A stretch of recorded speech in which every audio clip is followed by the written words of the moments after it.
Oke, selamat siang. Assalamualaikum warahmatullahi wabarakatuh. Waalaikumsalam warahmatullahi wabarakatuh.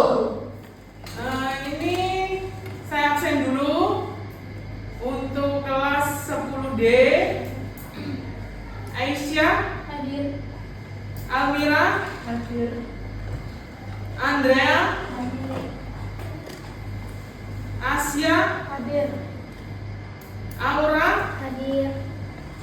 Aina, Catherine, Hadir. Dava, Dina, Hadir. Febrina, Hadir. Indri, Hadir. Jaksa, Julia, Hadir. Kayla, Hadir. Karisa, Hadir. Rinta, Hadir. Marwa, Hadir.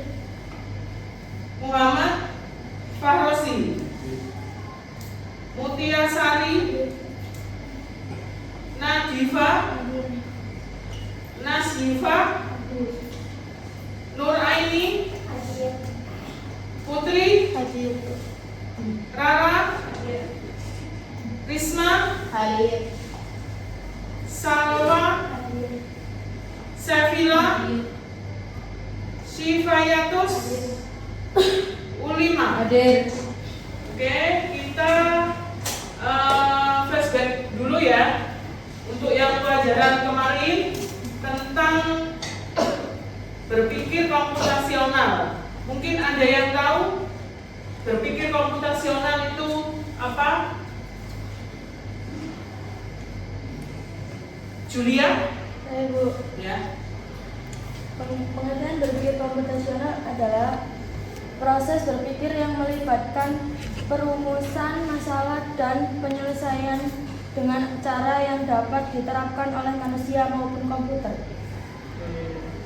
Materi untuk hari ini tentang pengoperasian dan pengaplikasian perangkat kecerdasan artifisial.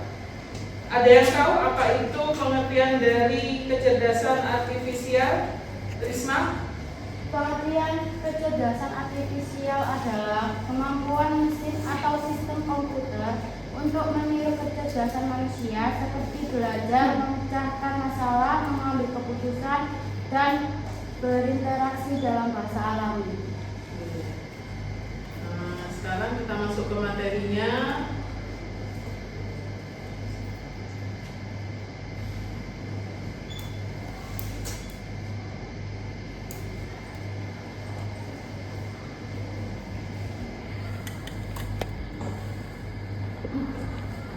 Di sini perbandingan kecerdasan artifisial dengan kecerdasan manusia.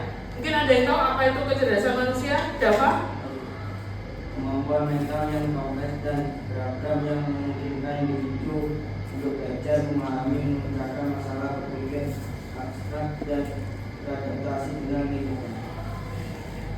Di sini perbandingannya, jadi kecerdasan artifisial atau AI ya dengan kecerdasan manusia itu yang pertama untuk kecerdasan artifisial itu tidak memiliki perasaan. Jadi karena dia kan kayak mesin gitu ya. Jadi tidak ada perasaan, hanya mengikuti instruksi dari humannya, dari manusianya yang istilahnya yang menyuruh ya. Kalau kecerdasan manusia karena dari ciptaan Allah, jadi bisa berpikir sendiri, ya, memiliki perasaan, serta ada kreativitas untuk berinovasi dan menciptakan ide baru. Perbandingannya itu. Yang kedua, belajar dari data dan program yang diberikan. Jadi apa yang disuruh, data apa, membuat program apa, itu dia langsung mengerjakan. Tapi kalau kecerdasan manusia bisa belajar banyak hal yang berbeda dan beradaptasi dengan lingkungan melalui interaksi sosial. Jadi kalau manusia kan kita berinteraksi sosial dengan sesama manusia. Tapi kalau AI ini tidak, karena dia mesin, bukan mesin ya. Yang ketiga, hanya memahami hal yang ada di dalam data. Jadi hanya melakukan instruksi dari yang menyuruh istilahnya, seperti kalian, seperti manusianya. Kalau yang kecerdasan manusia bisa memahami konteks yang luas, jadi bisa lebih luas lagi. Jadi kalau ini apa dia melakukan, kalau istilahnya cuma kita menyuruh lari, ya sudah lari aja. Tapi kalau manusia kan mungkin lari, capek, jalan seperti itu. Ya. Yang terakhir hanya bisa membuat keputusan berdasarkan angka dan pola, jadi tidak bisa membuat keputusan lain. Tapi kalau kecerdasan manusia, dia bisa membuat keputusan dengan pertimbangan emosi, nilai moral, dan etika. Itu perbandingan atau perbedaan antara AI dengan kecerdasan manusia. Contohnya, mungkin ada yang tahu seperti apa AI itu? ChatGPT. Siapa mas namanya?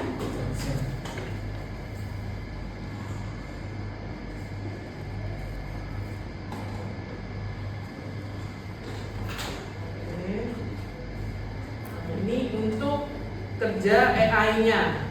Jadi dia hanya melakukan apa yang disuruh oleh usernya, manusianya.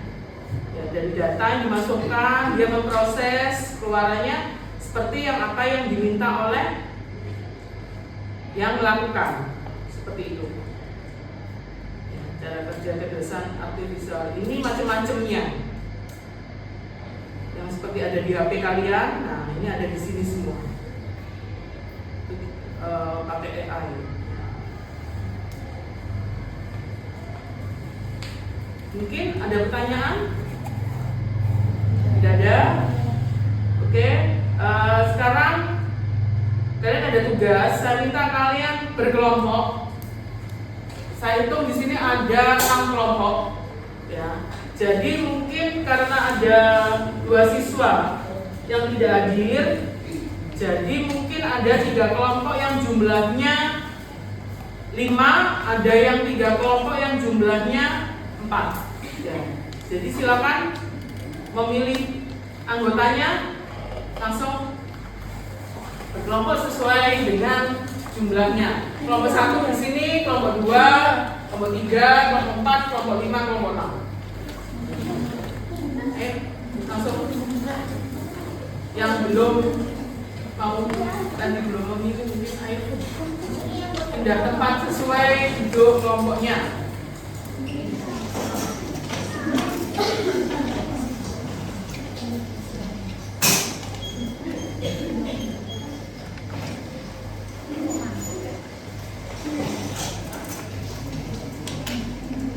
Sudah?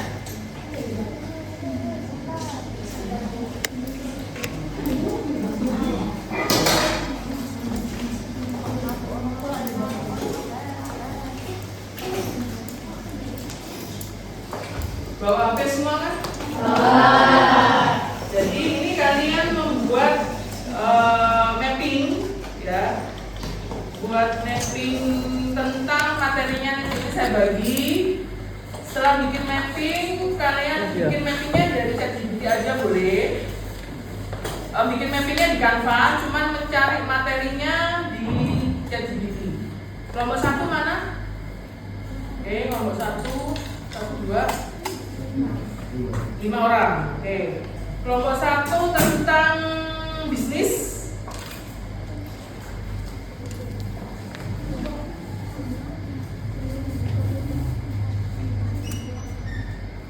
Kelompok 2 berapa orang, Pak? Tentang pendidikan.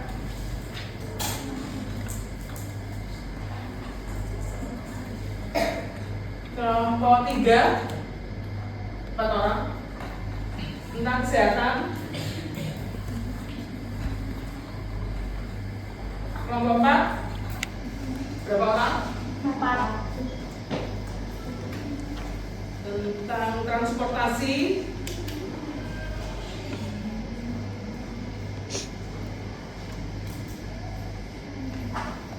Kelompok 5 berapa orang? 5. Tentang pertanian.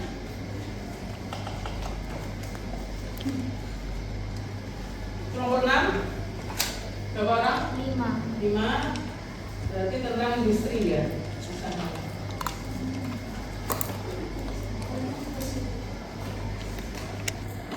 Oke, bisa dikerjakan di HP-nya dulu. Kalian cari di ChatGPT-nya dulu apa poin-poinnya, terus nanti bikin peta konsepnya atau mappingnya pakai Canva. Silahkan dikerjakan.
mau kesehatan bisa maju.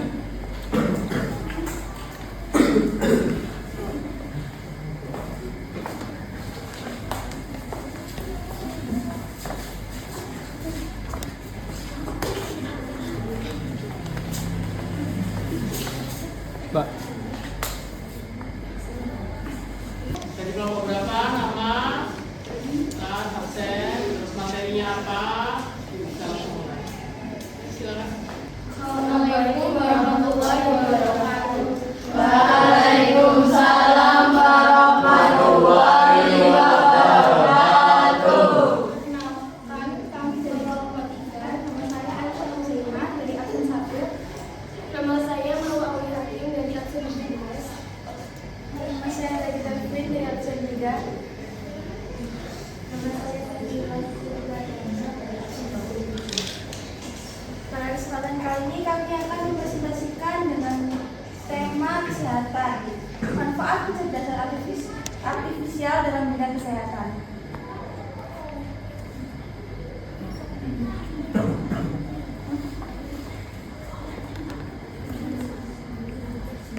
Yang pertama adalah diagnosis penyakit yang lebih cepat dan akurat.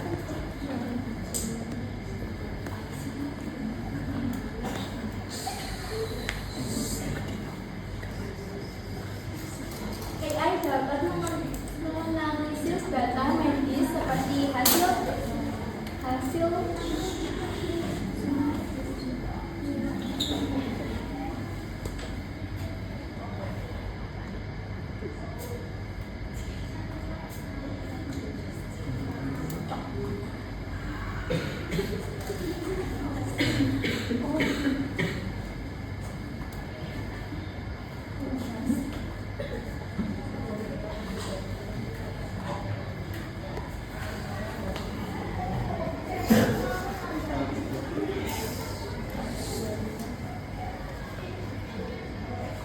Kalau nggak kelihatan, baca dari HP-nya boleh. AI dapat menganalisis data medis seperti hasil röntgen, MRI, scan, atau rekam medis elektronik untuk membantu dokter mendiagnosis penyakit lebih cepat dan dengan tingkat akurasi yang tinggi. Contoh, AI dapat mendeteksi kanker paru-paru atau retina diabetik lebih awal daripada manusia.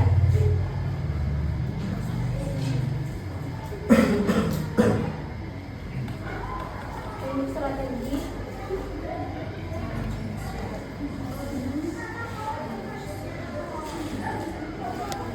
Lorem ipsum Dolores Alamet Hamset Keker Adit Elit Benedictus Erasmus yang tulis menulis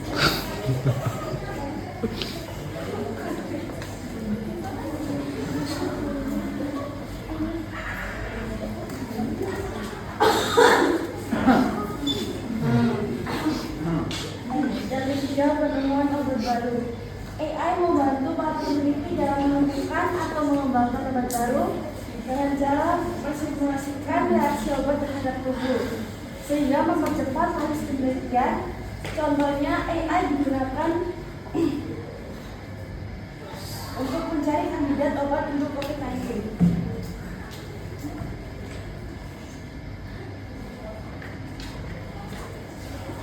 Pelayanan pasien lebih efisien, cepat, dan asisten virtual dapat menjawab pertanyaan pasien, mengatur jadwal konsultasi, dan mengingatkan jadwal minum obat.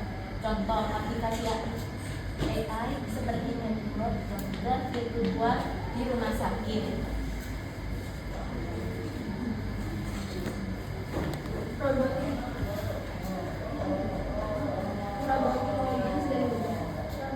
Robot berbasis AI membantu dalam operasi atau prosedur medis dengan tingkat presisi yang tinggi dan minim resiko. Contoh, ada robot Bella Da Vinci digunakan untuk operasi opens.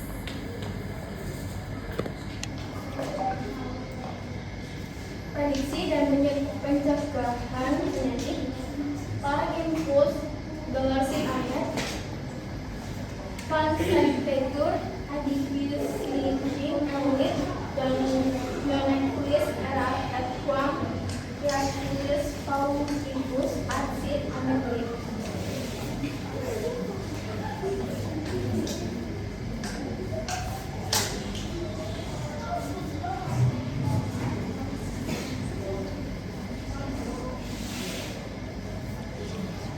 Sekian presentasi dari kami. Apakah ada yang ingin ditanyakan? Baik, terima kasih. Wassalamualaikum warahmatullahi wabarakatuh. Waalaikumsalam warahmatullahi wabarakatuh. Oke, kelompok 4 transportasi. Bisa maju, jangan tinggal ngiklik ya.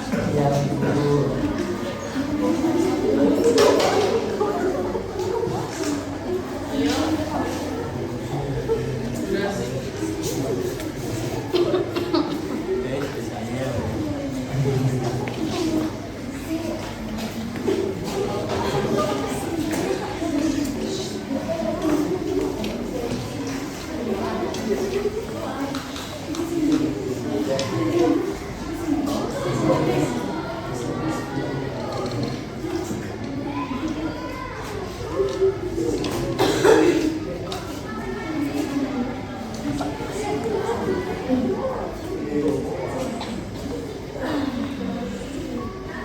Assalamualaikum warahmatullahi wabarakatuh. Waalaikumsalam warahmatullahi wabarakatuh.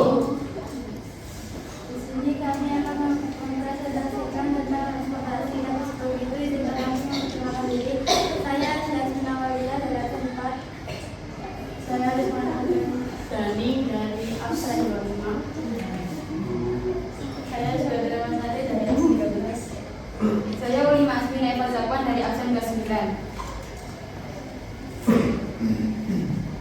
Yang pertama, pengertian dari transportasi adalah proses perpindahan manusia, hewan atau barang dari satu tempat ke tempat lain dengan alat bantu seperti kendaraan.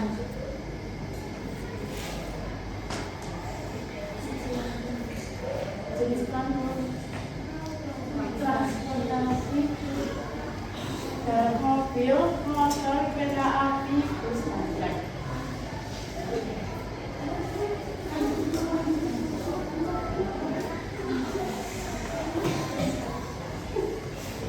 Air, kapal laut, perahu, feri, yang udara, pesawat terbang, helikopter, pipa, saluran pipa, minyak,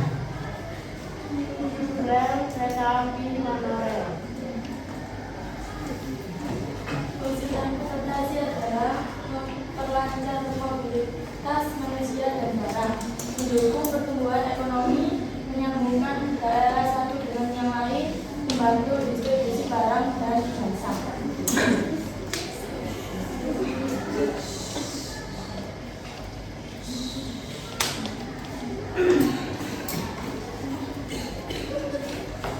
Dampak transportasi positif,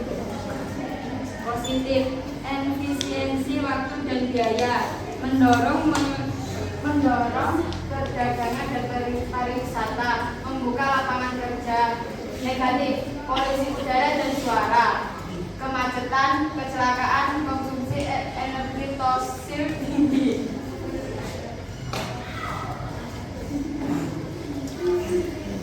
Contoh transportasi yang ramah lingkungan itu sebanyak 3: transportasi listrik, transportasi massal, atau jalan kaki.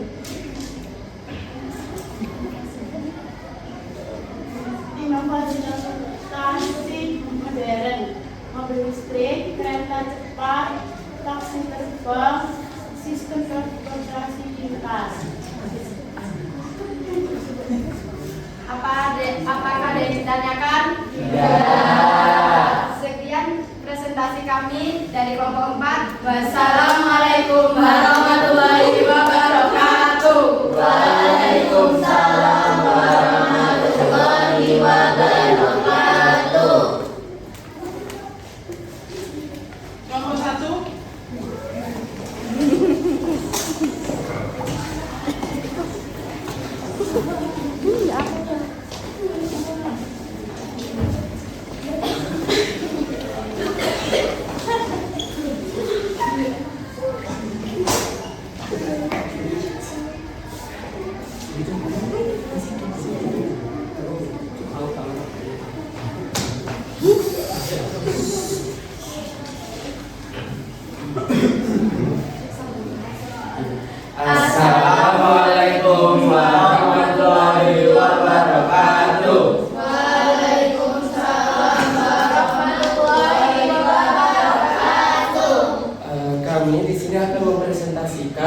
hasil diskusi kami tentang AI dalam bisnis. Sebelum itu, perkenalkan saya Jaksa Arijaya Manca dari absen 12 dan rekan saya. Nama saya Hamzah Syabania Lulusna dari absen 15. Nama saya Saladi Aryani dari absen 26. Nama saya Muhammad Farwadi dari absen 18. Nama saya Dafa Maulana absen 8. Saya akan membacakan PCA. Layanan pelangganan AI digunakan untuk mengomentari komunikasi melalui chatbot dan sistem virtual memberikan respon cepat dan efisien kepada pelanggan. Contoh adalah ChatGPT dan AI dan Intercom. Di sini saya akan menjelaskan pemasaran dan pengiklanan. AI membantu perusahaan dalam mengoptimalkan kampanye iklan dan personalisasi konten berdasarkan data pelanggan. Contohnya, tools yang digunakan adalah Persatu, HubSpot AI, dan Adobe Analytics. Keuangan AI digunakan untuk analisis data besar, mendeteksi penipuan, memberikan rekomendasi investasi yang lebih baik, serta melakukan evaluasi risiko secara lebih efisien. Contohnya, alat yang digunakan adalah Shinso, AI, dan Upstart.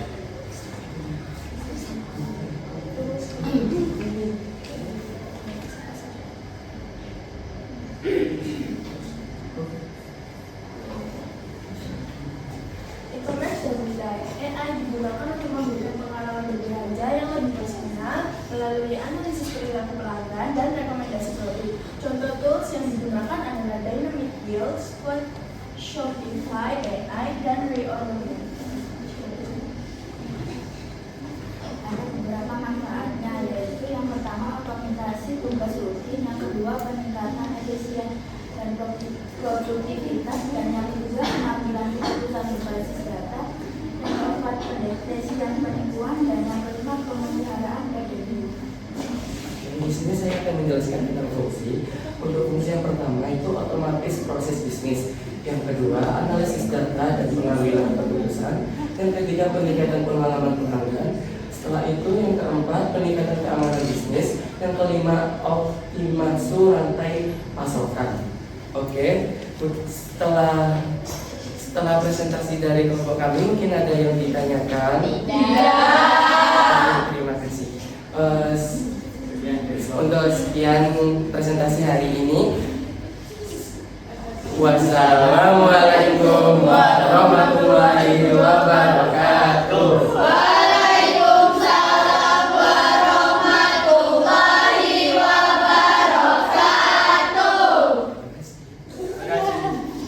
Kelompok industri.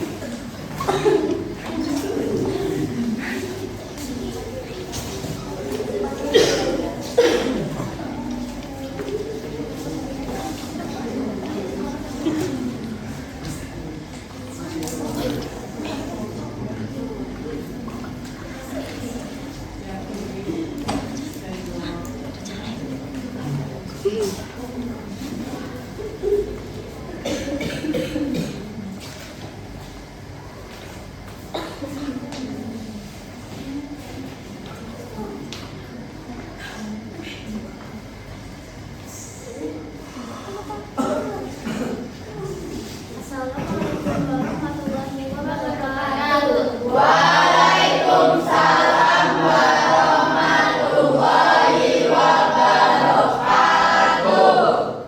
Kami akan menjelaskan tentang kecerdasan artifisial di bidang industri.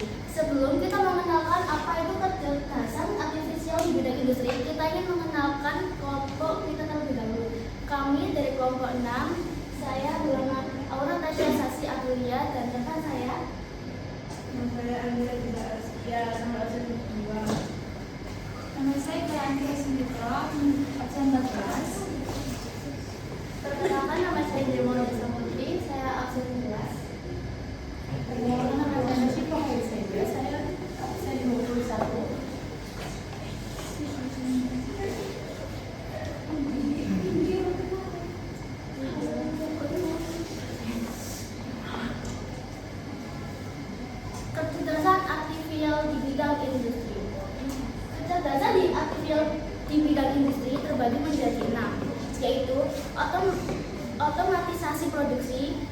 yang contohnya robot perakitan mobil, mesin pengemas otomatis,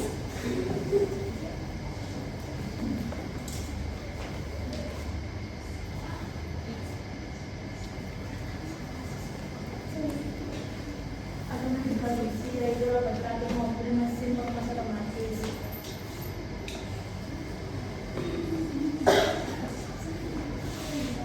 ada kualitas otomatis, kamera AI mendeteksi cacat produksi di jalur produksi.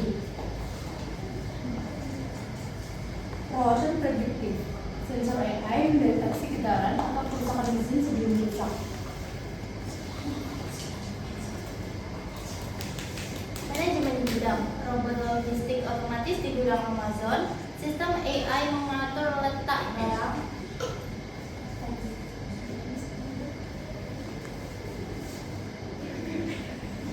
Rantai pasok cerdas, AI memprediksi kebutuhan pasar untuk stok bahan baku. Analisis data produksi, sistem AI menganalisis data produksi untuk mengefisiensi biaya dan waktu.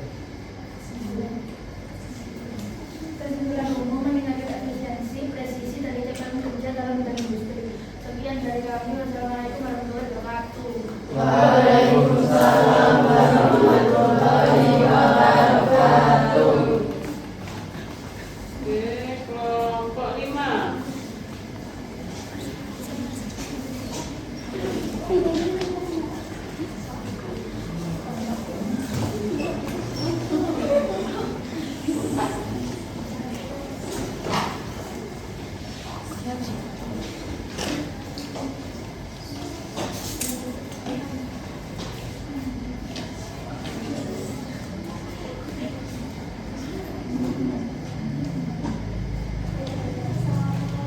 Warahmatullahi wabarakatuh. Waalaikumsalam warahmatullahi wabarakatuh. Kami dari kelompok 5 ingin mempresentasikan peta konsep pertanian. Sebelum itu perkenalkan, nama saya Linda dari absen 16. Perkenalkan, nama saya Nadi Fadisa Putri dari absen 20.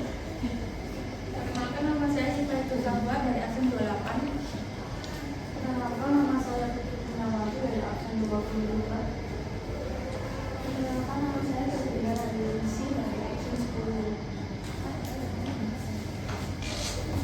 Saya akan menjelaskan tentang pengertian pertanian.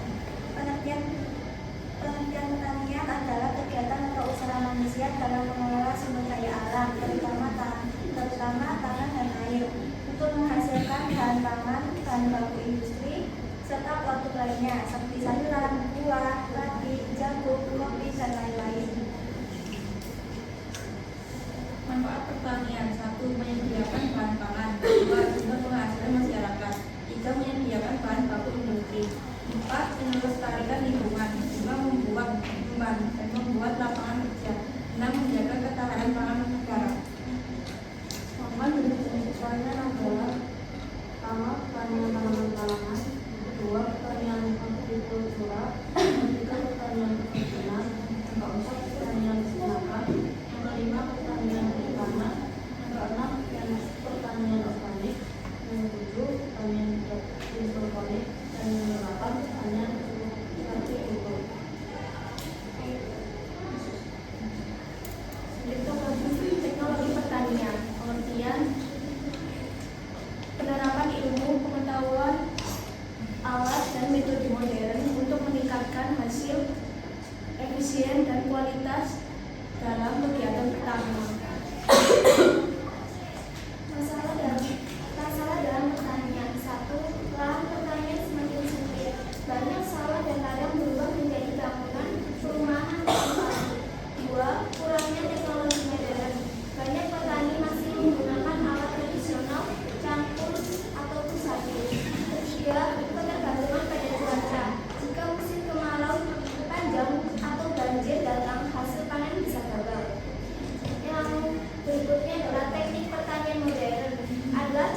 Assalamualaikum warahmatullahi wabarakatuh. Waalaikumsalam warahmatullahi wabarakatuh. Kami di sini akan mempresentasikan tentang mind mapping pendidikan. Pengertian pendidikan.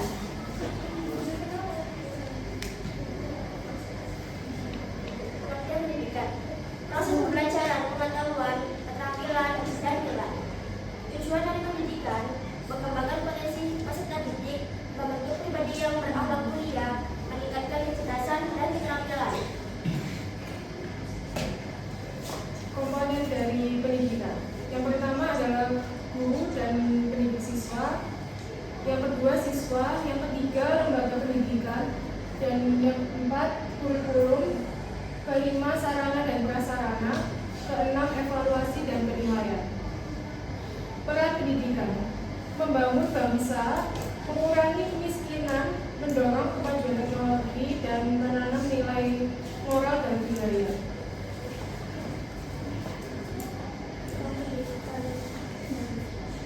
Membangun bangsa, mengurangi kemiskinan, mendorong kemajuan teknologi, menanamkan nilai moral dan budaya.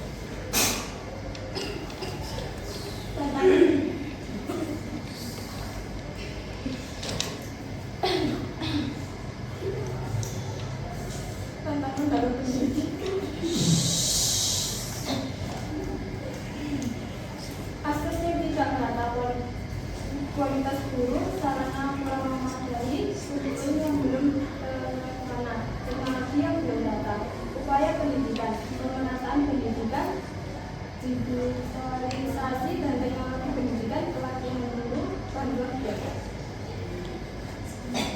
Sekian dari kami. Wassalamualaikum warahmatullahi wabarakatuh. Waalaikumsalam warahmatullahi wabarakatuh. Oke, sudah maju semua? Sudah.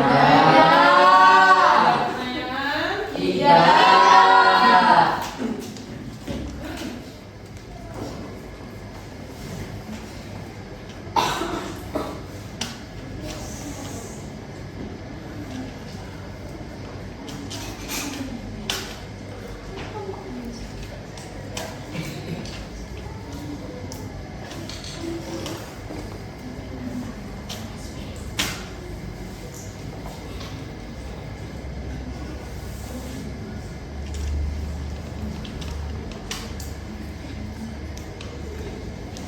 Dari yang sudah kalian kerjakan tadi, sekarang kita masuk ke materi sebentar ya, tentang AI dan tentang human. Human itu manusia. Ya, jadi nanti kan kalian kalau seperti ini lebih condong ke yang mana? AI-nya lebih kecil, AI di dalam human, atau human plus AI, atau AI full, atau separuh lebih besar human daripada ini ada human plus AI atau AI saja. Nanti akhirnya di istilahnya di masa yang akan datang lah, seperti itu. Menurut kalian nanti lebih condong ke yang mana? Akhirnya human plus AI ini ya. Nah, kalau dari sini berarti nanti akan mengakibatkan humannya jadi lebih pintar apa bagaimana? Lebih bodoh. Karena akhirnya kalian bergantung dengan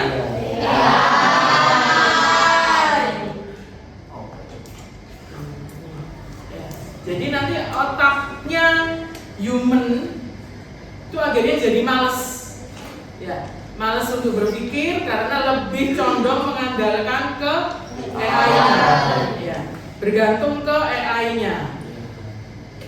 Jadi apa-apa nanti lihat AI, lihat ChatGPT, lihat ChatGPT. Akhirnya untuk belajar kalian jadi menurun, males. Ya. Itu tuh bagus atau tidak? Tidak.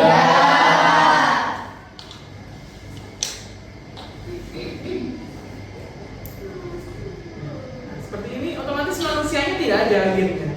Humannya akhirnya ditanyakan karena lebih condong kita mengandalkan AI-nya.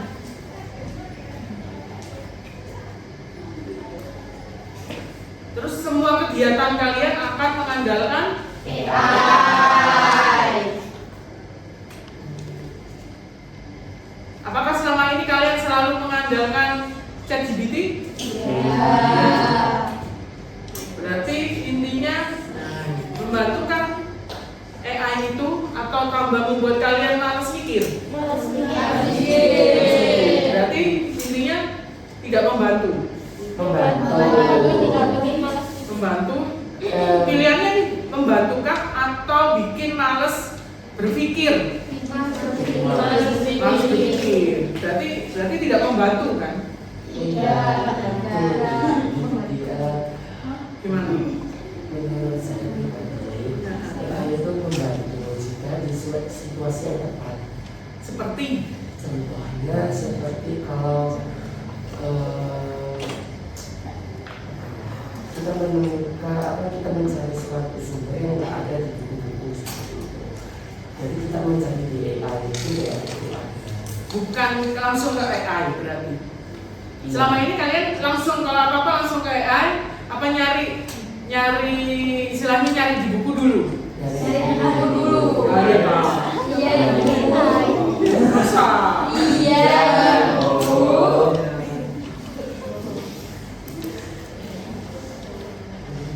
Apakah AI bikin kita lebih cepat atau justru lebih pasif? Lebih pasif. Kalau lebih cepat alasannya apa? Tadi yang jawab lebih cepat alasannya sebenarnya? Karena kalau AI konsepnya jawabannya itu lebih pasti, lebih otomatis juga. Lebih istilahnya kamu lebih cepat nyari jawaban Ya, dan membuat kamu lebih pasif tentunya karena lebih males istilahnya. Ya. Boleh ada. Apakah AI kadang terasa terlalu meyakinkan? Tidak selalu. Tidak selalu.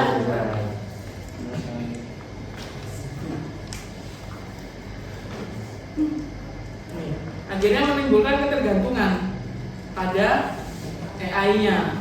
Ya.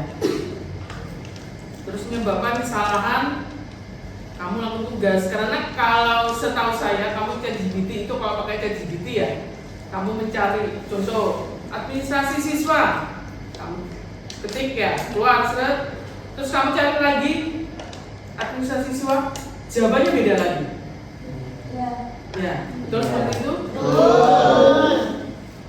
berarti gitu tuh bisa diandalkan atau tidak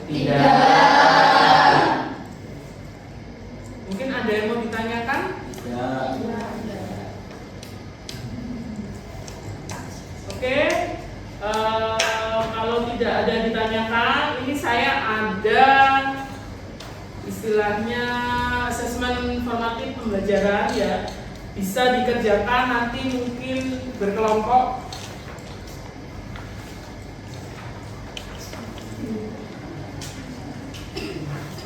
Besok pertemuan lagi kita kumpulkan. Siap, Ibu. Ada referensi jurnal juga bisa diisi juga. Pokoknya yang ada di sini semua dikerjakan.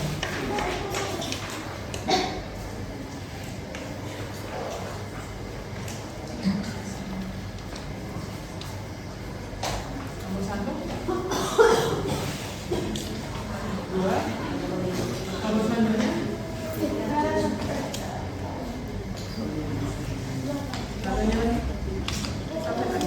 sudah